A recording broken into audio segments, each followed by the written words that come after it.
Okay, question 15, first occurrence. Given a target integer t and an integer array a sorted in ascending order, find the index of the first occurrence of t in a or return -1 if there is no such index. So the function first occur, there are two input types. One is in array and second is the integer for the target. And the return type is an integer to indicate the index of the first occurrence of the target integer. And the assumption here is that the input array is sorted in ascending order and they can be duplicate elements. And possible corner case is when array is null or its length is 0. When that happens, we just return -1. And the solution here is binary search plus post process. Now looking into the code, the first part is sanity check. First, we check if the array is null or not, and the second is to check if the length is 0. If any of these happen, we return -1. And the next, we set out the pointers. Left is 0, right is array.length -1, and that defines the search range.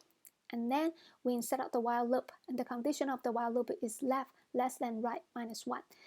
The reason we set out this way is because when there are only two elements left in the search range, we don't go into this loop. We use the post process to check which one is the first occurrence of the target. We are doing this because we try to avoid that loop. Okay, now looking into this while setting. First thing, we calculate the meet index, and then we compare the meet element to the target. If it's the same, then we move the right pointer to the meet, because we're not looking for the first occurrence, and we're not sure if the meet is the first occurrence or not. But we're not sure that any number after the meet is not the one we are looking for. So we move the right pointer to the meet.